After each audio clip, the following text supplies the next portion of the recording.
Lionel Messi လို့ပြောရင်တော့မသိတဲ့လူမရှိသလောက်ကိုရှားပါတယ်ဆိုတော့ဒီနေ့ကျွန်တော်ပြောပြချင်တာက Messi ပိုင်ဆိုင်သမျှအရာတွေအားလုံးတွေကမှဈေးကြီးဆုံးဖြစ်တဲ့အရာ6ခုကိုကျွန်တော်ဒီနေ့ပြောပြသွားမှာဖြစ်ပါတယ်ဆိုတော့ထုံးစံတိုင်းကျွန်တော်တို့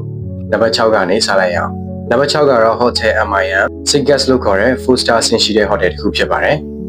Hotel ကစပိန်နိုင်ငံဘာစီလိုနာမြို့မှာတည်ရှိပြီးတော့သူ့ရဲ့စုစုပေါင်းတန်ကြေးကတော့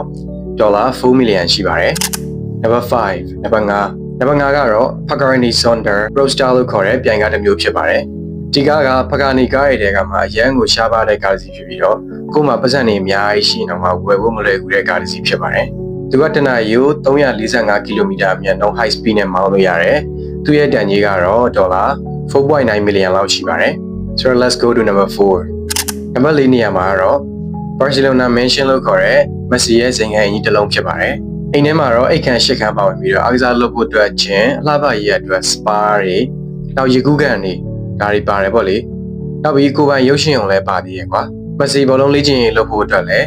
လေ့ကျင့်ရေးဘောလုံးကိန်းတစ်ခွင်လည်းပါသေးတယ်နောက်တစ်ချက်ကမက်ဆီကသူ့ရဲ့ဒီအိမ်ပေါ်ကနေပြီးတော့လေယာဉ်မြန်တို့ drone တို့ husky တို့စတာတွေဖြတ်တာတွေလုံးဝခွင့်မပြုတာပါဘူးကြားသိရတဲ့လောက်တော့သူ့ရဲ့ privacy ကြောင့်လို့ပြောပါတယ်သူ့ရဲ့လုံခြုံရေးအတွက်ကြောင့်ပေါ့ဆိုတော့ဒီရဲ့စုစုပေါင်းတန်ဖိုးကတော့$7 million လောက်ရှိပါတယ်မက်ဆီပိုင်ဆိုင်သမျှအရာတွေထဲမှာနံပါတ်3အနေနဲ့ဈေးကြီးဆုံးနေရာမှာရှိနေတာကတော့နောက်ထပ်သူရဲ့ဇင်ကန်အိမ်တစ်လုံးဖြစ်တဲ့မိုင်ယာမီမှာရှိတဲ့အိမ်တစ်လုံးပဲဖြစ်ပါတယ်။အခုလည်းခုနကလိုပဲဇင်ကန်အိမ်တစ်လုံးဖြစ်တဲ့ကြောင့်မလို့2 2တော့မပြောပြတော့ပါဘူး။ဒီအိမ်ရဲ့တန်ဖိုးကတော့$10.8 million ရှိပြီးတော့ခုနကအိမ်နဲ့ဆိုရင်$4 million 3 million လောက်ကိုကွာခြားမှုရရှိပါတယ်။ဒီအိမ်ကတော့ Florida မှာတည်ရှိပါတယ်။ Let's go to number 2. မက်ဆီပိုင်ဆိုင်သမျှအရာတွေထဲမှာနံပါတ်1နေရာမှာရှိနေတဲ့ဈေးကြီးဆုံးအရာကတော့သူရဲ့ private jet ကိုယ်ပိုင်လေယာဉ်မြန်ပါဆိုတော့လေယာဉ်ရဲ့အမိပိုင်းမှာလည်းမက်ဆီရဲ့ကျောင်းနံပါတ်ဖြစ်တဲ့နံပါတ်10ကိုရေးထိုးထားပါတယ်။နောက်လေယာဉ်ရဲ့လှေကားတွေမှာလည်းကွာမက်ဆီရဲ့မိသားစုဝင်တွေရဲ့နာမည်တွေအကုန်လုံးကိုရေးထားတယ်။လေယာဉ်ထဲမှာလည်းအိတ်ခမ်းထိုင်ကုန်မိဖို့ကြောင့်စားရရတဲ့အကုန်လုံးပါဝင်တယ်ပေါ့လေ။ဆိုတော့ဒီလေယာဉ်ရဲ့တန်ဖိုးကတော့$15 million 15 million လောက်ရှိပါတယ်။မက်ဆီပိုင်ဆိုင်တဲ့အရာတွေကမှနံပါတ်1အနေနဲ့တန်ဖိုးကြီးဆုံးအရာကတော့အားလုံးသိပြီးသားဖြစ်တဲ့ Ferrari 335F Spider Scagliardi လို့ခေါ်တဲ့ Ferrari ပြိုင်ကားပါ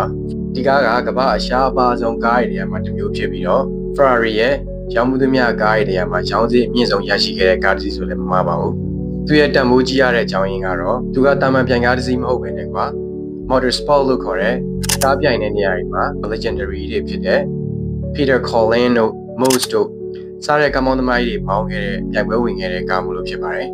ဒီကားတန်ကြီးက$35 million လောက်ရှိပါတယ်ဒါတော်တော်များတဲ့တန်ကြီးပေါ့လေဆိုတော့ဒီလောက်ဆိုရင်တော့မက်ဆီပိုင်ဆိုင်သားများစီကြီးဆုံးအရာ6ခုကိုတော့တီးလောက်ပြီးထင်ပါတယ်